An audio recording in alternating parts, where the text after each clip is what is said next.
A veteran.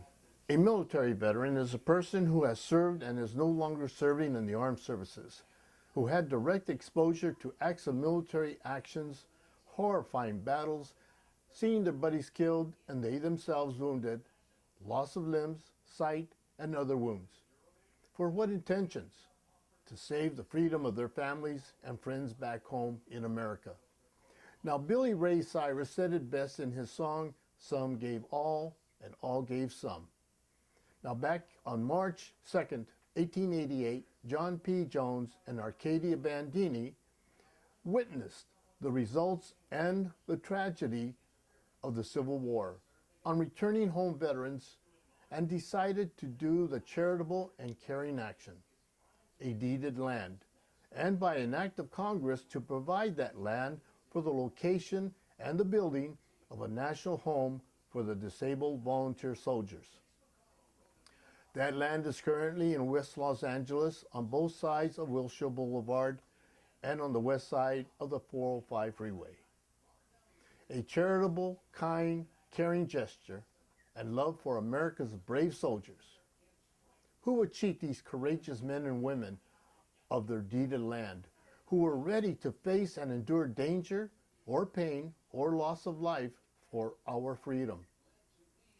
Now, would selfish, aggressive individuals who can manipulate the justice system do such a thing?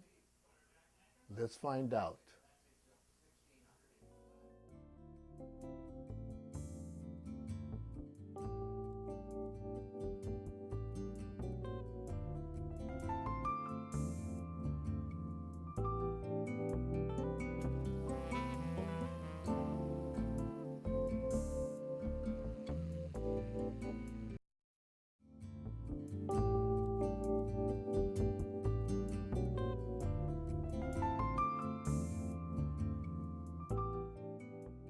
Francisco, let's start way at the beginning, when the land grant for veterans.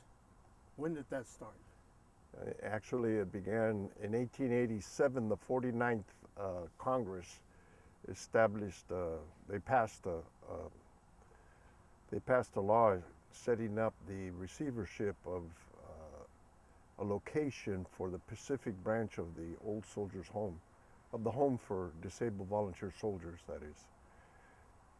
People started calling it the Old Soldiers' Home later, but and that was in 1887. In 1888, Senator Jones and Arcadia Bandini, whose name is popular in this area, they donated 300 acres to the federal government in exchange for the promise that those 300 acres be permanently maintained as a home for disabled veterans. So in other words, once they donated the land, they wanted to make sure that housing for homeless veterans would be available and care of veterans? Well, in today's language, homeless veterans would qualify. Homeless veterans are usually, the root of homelessness is some, for the most part, some mental incapacity, and they would qualify as disabled veterans to be on that property. And only for veterans, correct? Yes, it's only for veterans. The terms, conditions, spirit, and intent of that entire deed was to make sure that veterans had a home permanently. They made an icon, actually, out of America's moral obligation by doing that.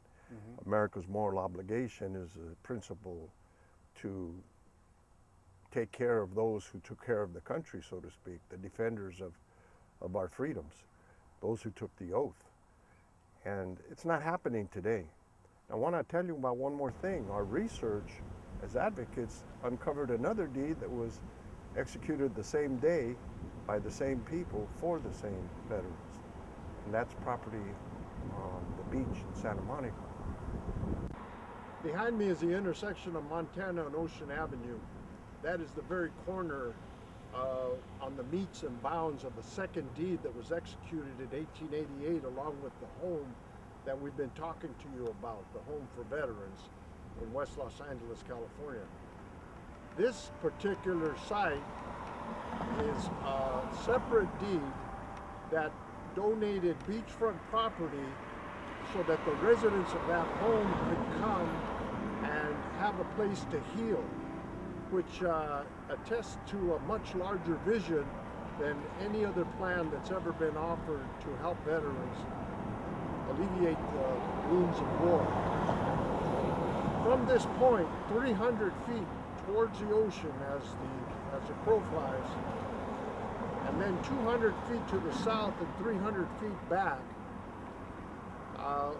that size of property was gifted to the federal government on the same day by the same people for the same beneficiaries, and that would be disabled veterans.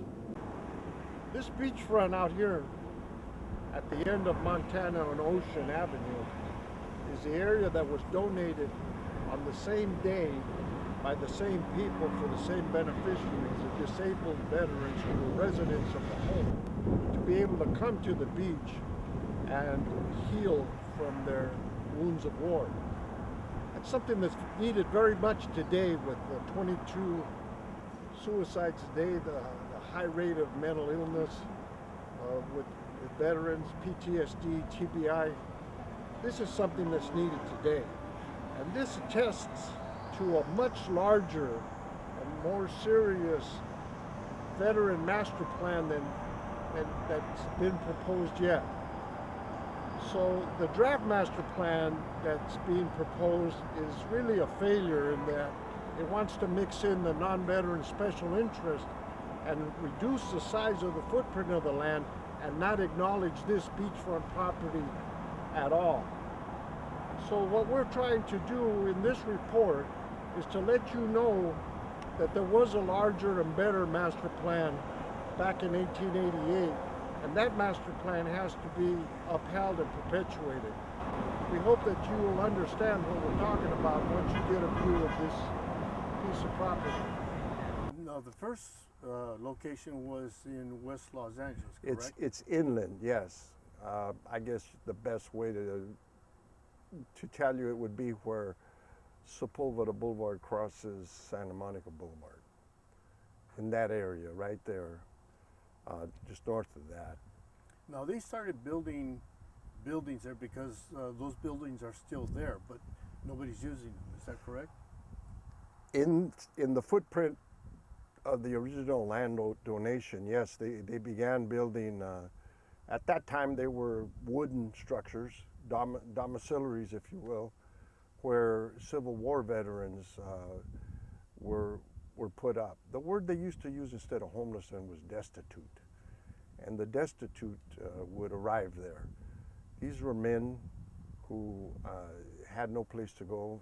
Some were scarred with the war, suffered from what we call today PTSD. And they appreciated it because they had a home now. And on that home, they had medical services, they had a farm, they had things to do during the day, they had places to practice their religion, all there in one thing. And they also had a trolley system that used to take them down to the beach. Now, let's get back with the care of veterans.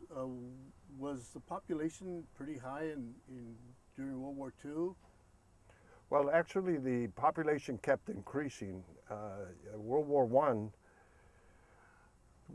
I, the nature of World War I wounds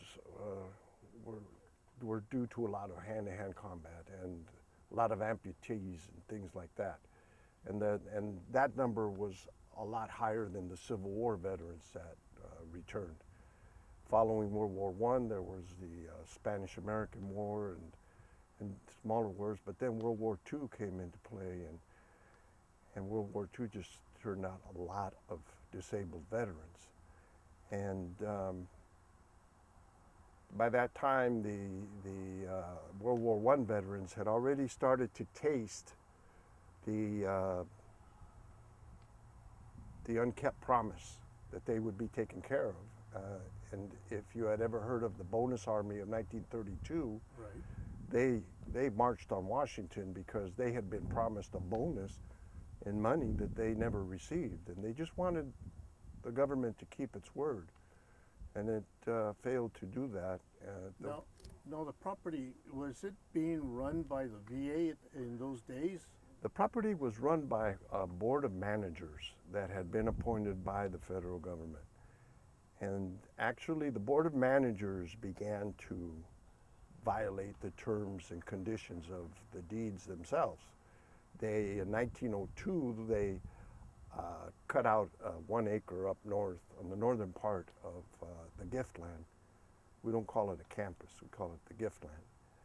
And they established that area for a school for the sons, not the daughters, but the sons of admirals and generals and the likes of that, so they could prepare themselves to go into the service. It was called the Brentwood Academy. Now, you said that there was transportation from there to the beach. Did they have housing at the beach? They were supposed to have, according to the words in the deed, they were supposed to have a pavilion, and they were supposed to have a beach house for the residents of the home to be able to come to. And what's there now? 2 parking lots that are run by the city of Santa Monica. Are they making money off of those parking lots? Well, I imagine that somebody's been making money off of those parking lots for years, but the virtue of the fact that they are parking lots tells us that nobody was able to build on it because they had buried it somehow, buried it away from the public and away from the inland piece of property. And veterans coming there weren't concerned about whether they had a beachfront property or not. They wanted a home. Right. Well, I remember seeing the buildings many years ago, like around 65, 68, when I went to visit over at the VA. But bring us up to date. Okay, what has been happening since it didn't seem like there were veterans using the buildings and the buildings were deteriorating? So bring us up to date to that. Right. You have to realize, Alfredo, you have to realize that the land grabbers that we call the dark force behind the VA not having developed the home into a 21st century operation, they influenced land use policy there. And a lot of those buildings fell into disrepair because the influence of the non-veteran special interests caused them to just sit there in disrepair. And as such, the wooden buildings, the wooden structures, they fell apart first. There's a couple that they're keeping for memorial's sake. And the red tiled cement buildings in the historic district, well, those are being retrofitted and having asbestos removed and for services today. But those are being used like fodder for politicians. You know, when our challenge gets loud enough to say, hey, you are not keeping the promise that you're supposed to be keeping according to this deed, they say, oh no, we're working on building 208. Or no, we're working on 209. The problem with that is those buildings take around $5 million to upgrade, and then they only house maybe 65 people. So, but now there's another building on the property that Calvet, the state-run veterans home, has, and they have a very space-efficient, energy-efficient building that houses a lot more people in smaller space. So who is basically the very first non-veteran, money-making, for-profit organization, business that made their first entry into the land? Well, I'd like to tell you that it's Brentwood School because they were party to an illegal land transfer in 1921, which I'll tell you about in a minute, but you said the word for-profit. and the biggest for-profit, one of the biggest for-profit industries in our country is big oil. And you have Brightburn Energy. I think they've changed their names since our challenge of land grab has caused them to file for bankruptcy. They're now called Maverick Pacific Energy, something like that. They are slant drilling from this safe harbor called the federal property. They are slant drilling under the cemetery, under UCLA, and they are sucking up all that oil, and they're giving the VA 2% plus 2% gift. Now, I don't know exactly what that calculates to, but that arrangement was made when gasoline was like, 10 cents a gallon.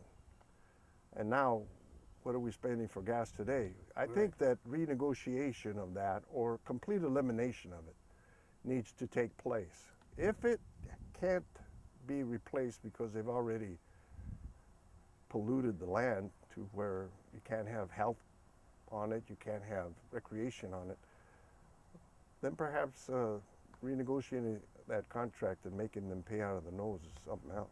Well, I know there's 388 acres that were deeded to the veterans, and I know that 110 of those acres are being used for either rental or lease by entities outside of being a veteran. Yes, you're correct about that.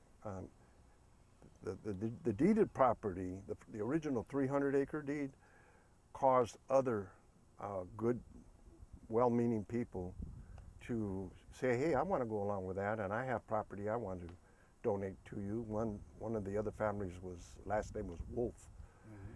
And in all, it's calculated that the home was 814 acres at one time. I'm talking about the cemetery, I'm talking about the federal building, I'm talking about everything put together. Then the freeway went through there, and that much property was lost. And then the federal building was built, and that much property was lost, and it just started whittling back down.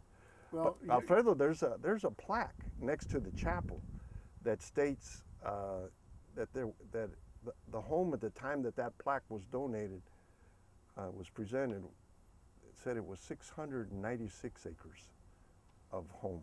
Well, you used the word, like when the freeway, that property was lost.